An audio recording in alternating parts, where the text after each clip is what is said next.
My first memory of Libby was when I went to her house and we played Scrabble. Probably always having a good time with her and playing games with her and doing all sorts of fun. I don't really know what my first memory of Libby is, but I've been told that she was there when I was born. The times that we spent at the beach, just going for walks, and Gil would be there in the summer, and yeah. Is going up to Banksia and she had the beds made in our bunk bed with lots of big teddies on them. When I was young and I went to her place and we had spaghetti and I loved it.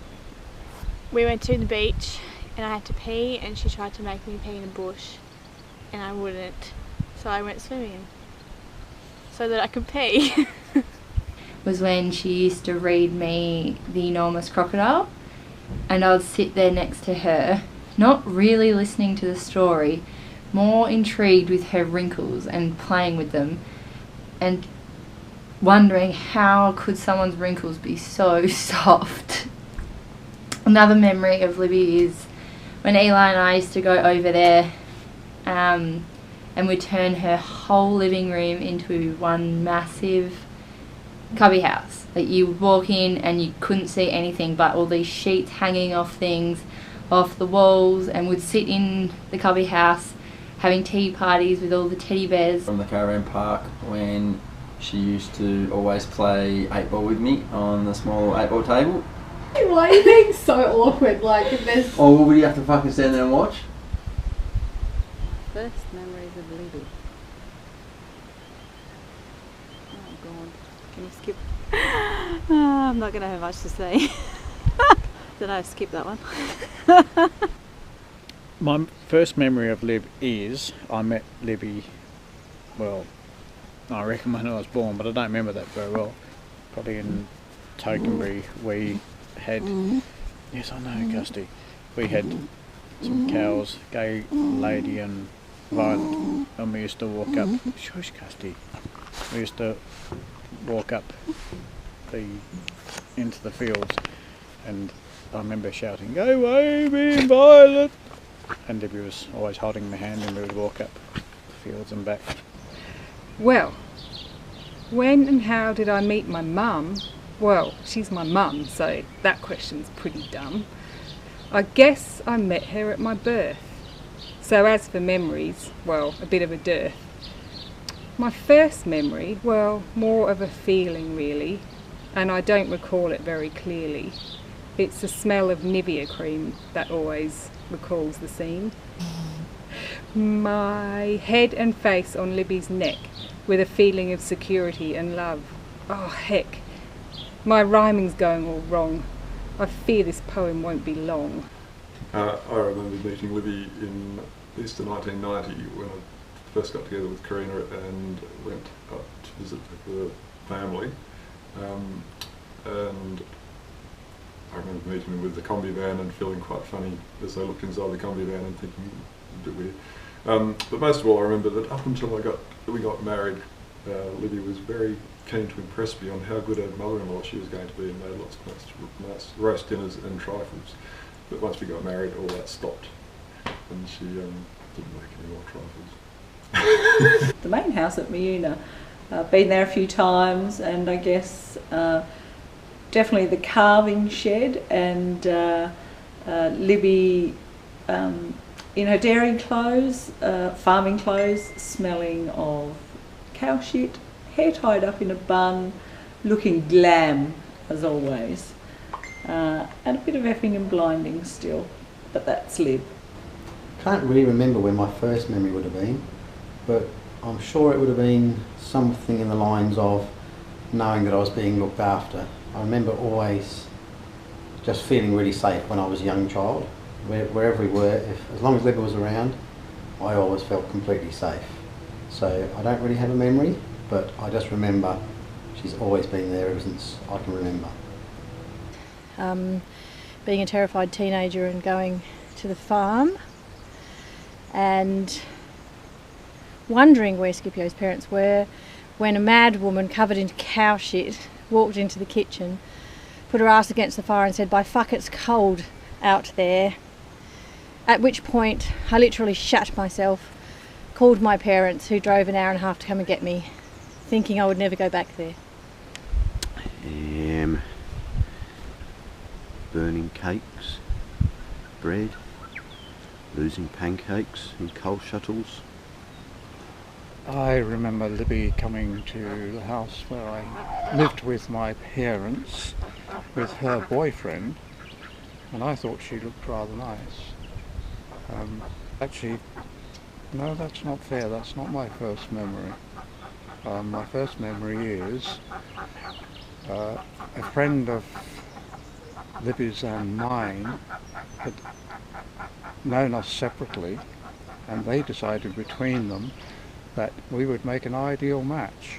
So there was an arrangement made to have a dinner in Libby's London flat. Nothing further happened, and so I picked her up from the railway station and took her to the cottage. But we went by my parents' place, and my mother would not hear of her going to stay in the cottage, especially as there'd been a murder just up the road in the woods behind the house, cottage. So she stayed with us, and yeah, that's where things started. The time that Libby has made me laugh is on Scrabble. We were doing words, and one was sexy, and then I think Libby added sexier. It's probably all the time, mainly playing games and Snap. She always yells out draw two instead of Snap. When she got angry with her phone and swore at it. Libby's always making me laugh. In the morning, and her farting and then swearing about it. It's when she tells funny jokes.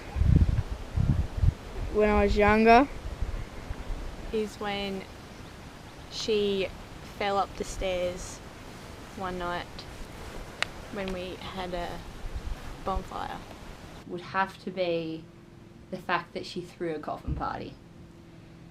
That takes one unique person to do that. Not only is it hilarious, but it's bloody creepy. She told me that these cabbage pies she'd been cooking for me for years were actually cheese and spinach. Those cabbage pies were bloody good. A funny time when Libby has made me laugh is probably the amount of times that she gets caught naked. So when you go up to her house in the morning, it'll be about 10 o'clock, and you walk up there and she's not even out of bed yet, or she's wandering around the house starkers.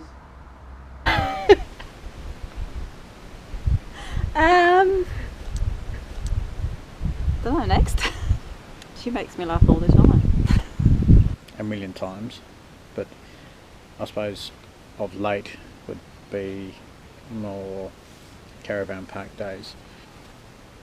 Libby would go out and serve someone, and she just wasn't in the mood for serving anyone, and say, "Hello," and she'd come back saying, "Oh, fucking idiot, oh, fucking wanker, oh, fucking. And to add to that, after a long summer's day, it would be very noisy, and I'd always turn the exhaust fan off. And you remember, Lib, every time you would say, "Oh, thank God for that." Doesn't feel very funny when you talk to the camera about these things. I hope you're all laughing anyway when you look at it. I was just about to have Hugo George, and Libby had come down for the birth, so it was literally like the day before he was born, and we were doing up our kitchen, and the man came round to do it, and he was a complete pain in the bum, and he was going, "I can't do this, I can't do this. You haven't pulled the plugs out, you haven't done this, you haven't." And Libby came in, it was like 8 o'clock in the morning, and I was thinking, I cannot handle dealing with this man. And she walked in with her pink fluffy dressing gown on down to her feet and no teeth in, I think, and said, "What's the matter?" And I said, oh, the man's saying he can't do it because the plugs aren't pulled out or something. And she said, what do you mean? And he said, well, I'm not an electrician. She went and got a screwdriver and pulled them all out and did whatever needed to be done and said, is that what you mean? And the man looked very sheepish and said, yeah, that's it. And she went, well, you can just get on with it then. And I was thinking, get on, you Liv. We were discussing swearing words with the boys and describing when you should use them and not use them, and particularly the F word, and how you don't use it in polite company or like around my parents or teachers or polite company. Schoolyard, friends, if you want to use it, okay. And Hugo sort of nodded and went, and Libby. Libby made me laugh and cry, a bit of a funny strange thing it seemed to me, a coffin party. Nothing like being prepared, but it seemed a bit weird to be making your own or getting Roger to make it, doing designs on and drawing comments, and then maybe changing your mind and not even using it anymore, and deciding to maybe donate that beautiful body of yours to science. I'm sure there's millions of times that Libby's made me laugh, but one story I just remember her telling me just made me laugh, and I just pictured it in my mind exactly what she was talking about when she was telling it. And that was when she was in the train going to the toilet and she hadn't really realised how to lock the door.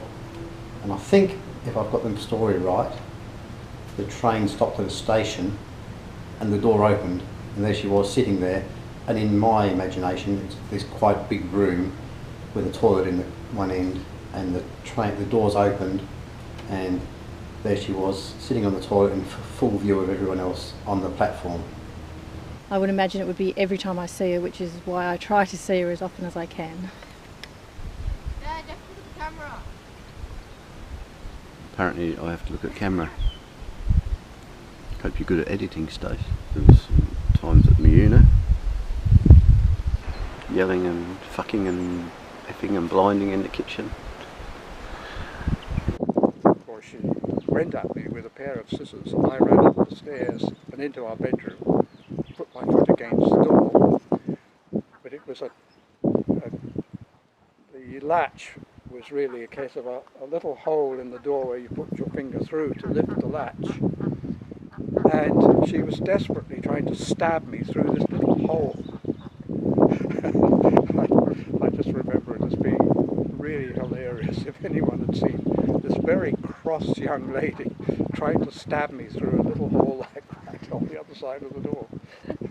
Best thing about Libby is that she's really funny and she makes me laugh a lot most of the time. Definitely her burps. She's been a kind and helpful grandma. She's very positive. Is talking to you as if you're like an adult, not just a little kid. She's a good cook and she's funny. Is that you can talk to her about anything for as long as you need and it doesn't bother her. If she doesn't think someone deserves the time of day, she probably won't give it to them. If she talks to you, you know she probably likes you and you must be a pretty good human. Another quality of Libby's that I appreciate would be just her being such a good person and teaching me to be a good person, and not only to respect other people, but she taught me how to respect myself and just embrace everything I do. Her love for gin and tonic. The fact that she's always up for a gin and tonic every night of the week, I think is a great quality day. That she likes cheap champagne, and that you always know where you're standing with Libby because she will always tell you what she thinks, and if you don't like it, bad luck. We're having a Wendy's 40th birthday, 48th birthday, and again Libby's a party goer, life of the party. She's always just full of life, full of energy, and it'd be hard to top that. So just being full of life, I guess, is Libby's best quality. And I guess after three goes of making kids, her fourth one was fantastic. I think Libby's best quality is that she is real. She's not pretentious in any way. She doesn't take things too seriously, including herself, and her laugh. She has a laugh like her mother, a sense of the ridiculous, which she has passed on to many of the family, including the ones that aren't even related to her, strangely. Generosity of spirit, really, to other people and other things generally. Always seems to be looking out for other people, and yeah, just very generous of her time and effort and emotions. And the second one was just her bloody mindedness. A complete disregard for what others might think. If she thinks something is right and appropriate, then that's all that matters. And I think that's wonderful. A lot of people pretend to be that way, but Libby's one of the few people I know who genuinely doesn't care about what other people think. Not in a negative way, in a positive way. Most people are going to say her boobs or things like that, but she has a big heart and is very caring, kind, and considerate, and has always made me feel welcome. I'm so happy to have met you, Lib, and the Lutmer family. I think the way that she just makes everybody feel really just important and valued and comfortable and at ease, no matter who you're talking to. I'm sure they always feel like you're really listening to them and that they're important to you. So I think just everybody likes to be around you. Libby's best quality, oh, there's so many, I don't know. I don't think I can even pick one. I think she's just the perfect package. I'd say honesty, integrity. Generous, very friendly, light-hearted, fun person to be with. She's just an exceptionally nice person all around. The worst thing I've seen Libby do is get drunk because she goes quite crazy. We fail her pizzas, her pizza faces. The worst thing I've seen Libby do is say the F word. Just swearing all the time. Yeah. He's made a bonfire in like a no fire season and just not really worried about it. And yeah. Just drink too much. It's not such a bad thing. Could be a good thing. But it's just all the times she's naked. Whether it be in the morning when she's making a cup of tea, or whether it be running down the beach naked with Buck. I don't think Libby has ever done anything bad. She doesn't have any bad qualities. She's just the perfect grandmother. Gay! It's got disgusting, sorry. Pull out one of my tampons out of the septic tank because I did not know that you weren't supposed to throw tampons in the toilet in Australia. My foot or ankle leg slipped in between the spokes of the bicycle, and Libby, not knowing exactly what was going on, realised that the wheel had jammed, so instead of stopping and checking to see what was going on, rode even harder and pushed harder on the pedals, and there, obviously I broke my leg. That was a bit of a crocker. It took me to school to see the Gunnells, Hugo and Scipio and perhaps Verena, and we went to a school assembly I don't remember the details particularly well, as you can tell. But anyway, Libby, you left me there. How could you do such a thing? And it wasn't until later on that day, or sometime in the late morning, you figured out that I wasn't there, and you left me there. So I have separation anxiety ever since. I've never seen her do anything bad, so I've got nothing to say on that one. Say the F word. Quite funny in the sense that we decided to make some cookies one day. I don't think Roger was there. It must have been when Roger was travelling. And anyway, we all decided to have a little corner. Not that we've done it that often. And Libby decided she might have a little bit, and then got very paranoid and then needed to go to bed. We were all laughing our heads off. Should have been a fun time, Lib, but I'm sure in the early days you would have had more fun with that experience. I won't say any more about that one. Well, unfortunately for me, this thing scarred my memory. Somehow, I had actually put it out of my memory.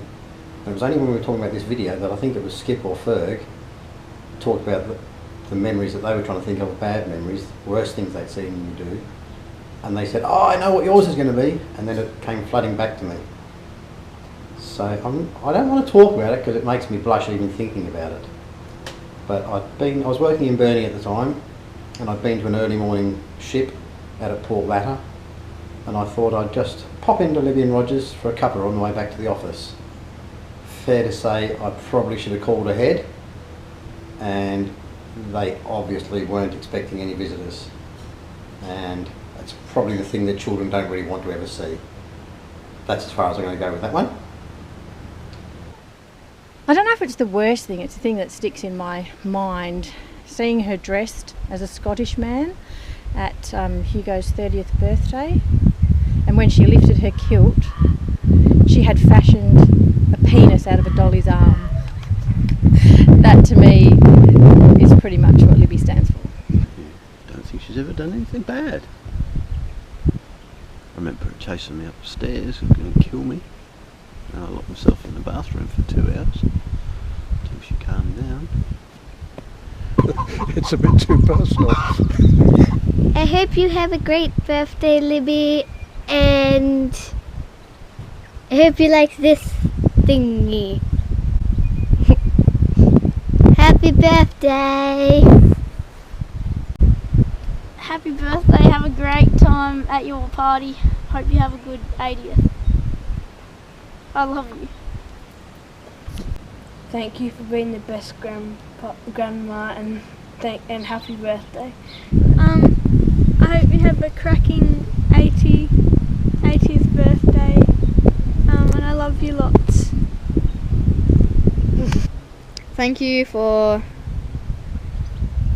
looking after us when Mum and Dad have gone away and inviting us to dinners and stuff. Happy birthday. Thank you very much, Libby, for having us to stay and everything else that you've done for me, and happy birthday. Thank you for always looking after me and being there for me, and happy birthday. You've given me the most amazing family that, the best family I could ever wish for, and I'm forever grateful for that. You've raised 4 amazing children who have all gone off and had their most incredible family of their own, and I love every single one of them to bits, and you're amazing, Lib. Thanks for everything. Happy birthday.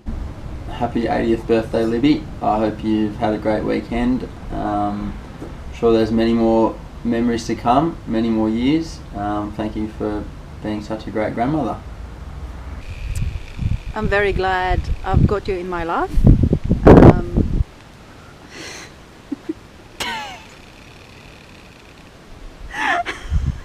And cheers. Love you. Happy birthday. Cheers. huge happy birthday, happy 80th. You're amazing. We all know you're amazing. I don't know if you know how amazing you are, but huge happy birthday. Love you to bits. Happy birthday, happy 80th. Love you. When I think of Libby, I for one think of lots of love and lots of fun. She taught us to be kind and strong, and what's right and what's wrong. She taught us what's worth worrying about, when it's time to scream and shout. She taught us when to let things go, to love our friends, ignore our foe. She taught us to be real, not to fuss, but to feel. And mostly she taught us to enjoy our time and not to waste it on a silly rhyme. Thanks, ma'am. Can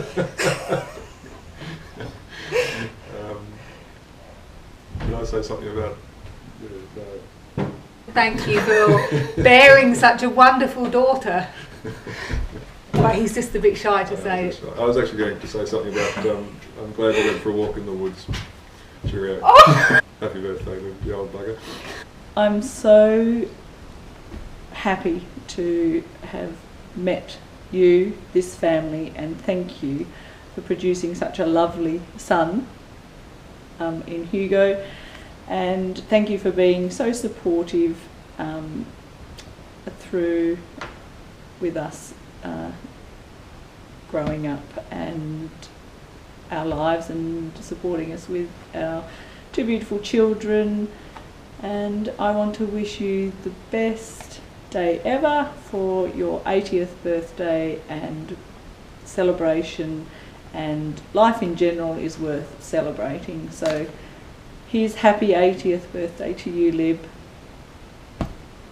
Enjoy. Bye. Happy birthday, Lib. I couldn't ask for a better mum. You have always been there for me. You always supported me. You've backed me up, even at times when I'm sure I didn't deserve to be backed up. And you've gone into bat for me, probably under false pretences, when I've told you that I was in the right, and I'm sure sometimes the school was in the right and not me. So have a great day, and it's been an absolute pleasure. You are one of the most amazing people I've ever met, and my life is better for having you in it. Happy, happy, happy birthday. I'll say happy birthday first, and we've done getting to 80, and it's been a pleasure being your eldest and best son, best child, for the last 50 years. Hopefully we have you for a few more years and enjoy your company. Yeah, it didn't sound too good, Stacey. I'm going to edit that bit. It's been a pleasure. I've already said that. Yeah, I couldn't wish for a better mother to have brought me up, make me who I am today. Ciao for now. Well, Libby, I'm sure you're watching this, and it's been such a wonderful life we've had together. And I hope we have a few more years yet. Although I don't suppose we've got too many now. Bye bye.